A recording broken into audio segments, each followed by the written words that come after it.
یک جوان پارلمانترین آلمانیایی اینکل گل وزیر دروی کابینه فریدریش مرز سردان سوریای گری خانم که ناسکریه کو او بخوجی باودای کنوی جسوریای نه خانم لمیا قدور اندام پارلمان فدرالی آلمانیایی ج پارتیا کسکان او نهال گلمه هنه که بکرداسی بحثا حلوست نهاین حکومت آلمانیا پارتیا وی لهمبری دستحالات نوین سوریه و روشلوی ولاتی هدکن فراکادور خانم قدور gelek spas ji bo dema we helwestê we wek Partiya Kesk li hemberî desthilatdarên nihayên Dimeshqê çi ye? Naja, wir haben zumindest die Erwartung und auch die Hoffnung in gewisser Weise, dass ئێمە لایەنی کەم تا ڕادەیەک چاوەڕوانی و هیوامان هەیە بۆ ئەوەی سووریا سەقامگیر بێ واتە دەسەڵاتی ڕاگوزەر بتوانێ وڵاتەکە دانیشتوان یەکگرتو و سەقامگیر بکات بێگومان دوای 54 ساڵ لە دیکتاتۆری ئەو یەکگرتوویە سەخت بووە هەروەها دوای 13 ساڵ جەنگ و بەهاری عەرەبی بۆیە چاوەڕوانەکە لە هەر سەرۆکێک بێ ئەحمەد شەرع یا هەر یەکێکی دیکە ئەوەیە وڵاتەکە ئارام بێتەوە کۆمەڵگا یەک بخرێت بەگشتی لە ناوچەکە هەندێک ئارامی هەبێ بە شێوەیەک ئێران و هێزەکانی ئەگەر بە نمونە بڵین حیزبوڵڵا پاشەکشەی پێ بکرێت ناوچەیەک رووسیا ڕۆڵێکی هێندە گەورەی تێدا نەبێ بەڵام ویستیش ئەوە بوو لە نێوان دوو کەوانەدا وڵاتەکە لە داگیرکاری تورکیا ڕزگاری بێ لە هەمان کاتدا ئیسرائیلیش لە باشووری سووریا هێرشەکانی بوەستێنێت بۆ ئەوەی دیدێکمان هەبێ و بزانین ئەو وڵاتە بەرەو کوێ دەڕوات بۆیە بە بڕوای من و پارتی سەوز هێشتا سووریا لە لێواری مەترسیدایە سەقامگیر نییە یان سەقامگیریەکەی لەرزۆکە من زۆر وریام لە ناوهێنانی وڵاتەکە بەم شێوەیە. Frau Kadu, der US-Kongressmann Marlin Stutzmann hat meinen Kollegen aus Washington mitgeteilt. Endamê Kongrêsê Amerîka Marlin Stutzman ji hevkarên min li Washington ragihand piştî seredaneka Sûriyê girî. We jî li gel wezîrê derve ya Almanya serdana Sûriyê giribû. Evî got ku gelek ji xelkê ne ji neteweya Ereb e daxwazê dike navê komarê bihête guhartin حکومت و دەسەڵاتەکە نەناوەندی دروست ببیت هون وەک پەرلەمانتارێک ئەڵمانی سووری وان داخوازیە چاوە دەبینن deutsch-syrische Abgeordneten zu solcher Forderungen. Also ich kann als deutsche Föderalismus ja eigentlich nur gut finden. Also من وەک ئەڵمانیەک تەنیا فیدرالیزم بۆ سووریا بە باش دەزانم واتە لایەنی کەم ئێمە ئاوێتی ئەو سیستەمەین من لێرە لەدایک بووم و گەورە بووم لە بنەڕەتدا تەنیا فیدرالی دەزانم ناوەندی بوون تەنیا لە سووریای پێشوو هەبوو دەمزانی بۆچی ئێستا بیر لەوە بکرێتەوە سووریایەکی ناناوەندی و فیدراڵیدا بمەزرێ بێگومانەوە ڕێگەیەکی زۆر سەرنجڕاکێشە بەڵام لەو بڕوایەدام پەیوەندی نێوان هەرێمە فیدراڵەکان و حکوومەتی ناوەندی پێویستە و دەبێ پەیوەندیەکی باش بێ بەرپرسیارەتەکە لەکوێیە پێویستە ئەمە لە ئەڵمانیا ژڕون بکرێتەوە ئێمە لە ئاستەکانی شارەوانی سیاسەتی هەرێمی سیاسەتی فیدراڵی کار دەکەین ئاستی جیاوازمان هەیە لەو باوەڕدام پێویستە ئەوە لە دەستوری سووریا جێگیر بکرێ بەڵام فیدراڵی هەروە دروست نابێ سیرکە لە عێراق سیستەمەکە خۆکارانە دۆخێکی باشتر ناهێنێت هەر لە عێراق لە هەرێمە فیدراڵەکاندا هێشتا گەندەڵی هەیە هێشتا هەمووشت بەپێی فیدراڵی کار ناکات بۆ نمونە ژێرخان بۆیە ئەوە بەتەنیا گەرنتی ئەوە نییە بۆ ئەوەی گروپی جیاوازی دانیشتوان لە سووریا بۆ نمونە کورد عەلەوی و دروزی بەپێی پێویست بپارێزرێن ئەوە ئەگەرێکە سیستەمەکە ئەو کاتە کار دەکات حکوومەتی ناوەندی بە هاوکاری هەرێمەکان بڕیار بدات من ئێستا ئەوە لە سووریا نابینم نەجزانم ڕەنگە هەنگاوی داهاتوو بێ یان یەکێک بێ لە هەنگاوەکان من ئەوە لە حکوومەتی ڕاگوزەر نابینم بۆ ئەوەی بڵێ باشە ئەمە دیدێکی گەورەیە ئێمە پێویستە سووریا بۆ ناوچە یا بەش یا هەرێمی جیاواز بتوانین دابەش بکەین وەکو ئێرە ئەڵمانیا هەرێمی فیدراڵی هەبێ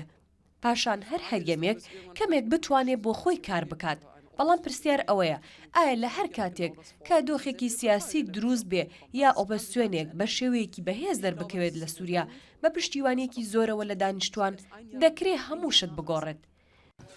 Frau Kadu,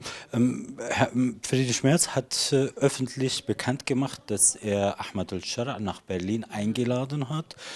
خانم قدور فریدریش مرز di navroya giştî de ragihand ku wî Ahmed Şerع vexwendiye Berlîn hûn dê çi ji Ahmed Şerع re bêjin eger wî li Berlîn bibînin derbareyê rewşa Sûriyê derbareyê rêkeftina di navbera Hesedê û Dimeshqê derbareyê Dürziya Elewiya heta Dimahiyê Vielleicht das Abkommen zwischen HSD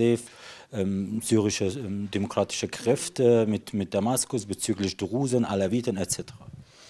Also ich werde wahrscheinlich nicht persönlich mit ihm reden, aber wenn ich mit ihm rede... ئەوە بۆ ساڵێک دوای ئەسەد ڕوونادات پرسیاری دیکەش هەن مرۆڤ چاوەڕوانی چی دەکات من وەکو ژنێکی سووری کە ساڵانە دەچوومە سووریا بێگومان جگە لە 15 ساڵی ڕابردوو کە نەمتوانی بچم یەکەم شت چاوەڕوانی ئەوە ناکەم هەموو شت بە باشی کار بکات دوای ئەو ساڵانەی جەنگ کە ڕوویدا بەڵام چاوەڕوانی ئەوەم تاوانباران بدۆزرێنەوە و سزا بدرێن لێکۆڵینەوەیان لەگەڵ بکرێت چاوەڕوانی ئەوەم هەموو بەشەکانی سووریا هەموو گروپێکی دانیشتوان بە یەکسانی سیر بکرێن تەواو یەکسان بن مافی تەواویان هەبێ و دڵنیا بکرێنەوە ئەگەر ئەوە نەکرێت و سەرکەوتو نەبێ سووریا دەگەڕێتەوە بۆ ئەو دۆخەی تازە لی هاتوۆتە دەرەوە ڕەنگە من خۆم وەک کەسێک قسەی لەگەڵ نەکەم بەڵام ئەگەر قسەم لەگەڵی کرد یان لایەنی کەم لەگەڵ ئەندامانی حکوومەتەکەی پێویستە بابەتەکە بەم شێوەیە بێ بۆ من گرنگە وەکو ئەندامێک کە خێزانەکەم لە عەرەبی سونەیە چاوەڕوانی ئەوە دەکەم کە یەکسانی هەبێ بۆ هەموو دانیشتوان و ئەو ئامانجە بەدی بێ نازانم داهاتوی سووریا چۆن دەبێ بەڵام ئەگەر هەمویان هەمان مافیان نەبێ و هەمان دەرفەتی بەشداریان نەبێ دڵنیایش نەبێ بۆ ئەوە وڵاتەکە پارچە پارچە دەبێ چونکە هێزی جیاوازی تێدایە عەرەبی سونە ئێستا بە شێوەیەکن دەڵێن با کورد پشتگوێ بخەین عەلەوی و دروزیش بە هەمان شێوە کوردیش هێزی هەیە ئەوانیش دەڵێن بەرژەوەندیمان لە وڵاتە هەیە ئەو دۆخە بەردەوام ئامادەیە بۆ تەقینەوە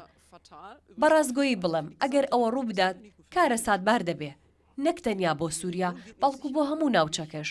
ناوچەکە ئاسایشی نابێ ئەگەر ئۆتۆنۆمی بدرێتە کورد بەڕاستی دەبێت شێوەکەی بە تەواوی دیاری بکرێت هێشتا داگیرکاری تورکیا لە عەفرین هەیە ماوەیەکی زۆرە ئەمە چارەسەر نەکراوە بەڵام بۆ کوردخایەن ناتوانین لەسەر فیدراڵی قسە بکەین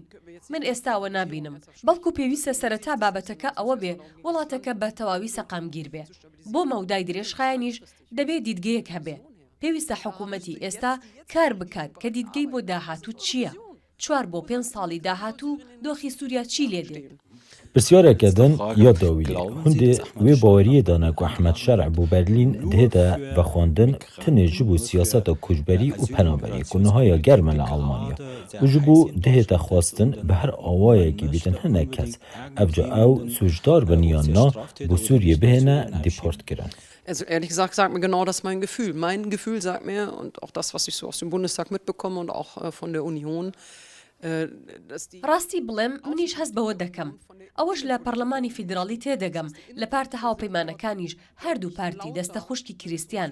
سیاسەتی دەرەوە بە یەکگرتووی لە سیاسەتی نێوخۆیی هەردوو حزب دیاری دەکرێت واتە سیاسەتڤانانی نێوخۆیی لەوێ دەنگیان بەرزترە لەبارەی سووریا و سووریایەکانەوە ئەمە ڕوونی دەکاتەوە کە بۆچی ئەوەندە دژایەتی دژی یۆهان ڤادەڤول وەزیری دەرەوە هەبوو چونکە سیاسەتڤانانی CDU هەردوو حزب گوتیان بۆستە ئێمە دەمانەوێت گۆڕانکاری لە سیاسەتی کۆچ بکەین واتە ڕەوانەکردنەوەی خەڵک و چیرۆکەکانیان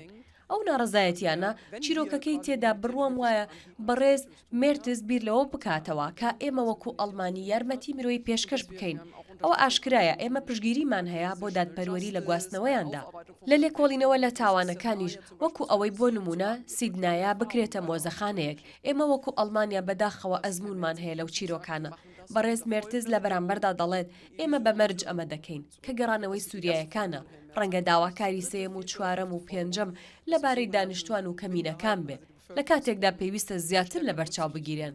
گومانم هەیە زیاتر مەسیحیەکان بخرێنە پێش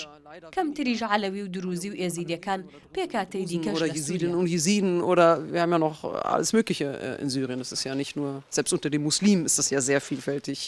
geprägt. Gelek spas. Gerne. لم يقدر بو اندام پارلمان فدرالی آلمانیا ji Partiya Keskan.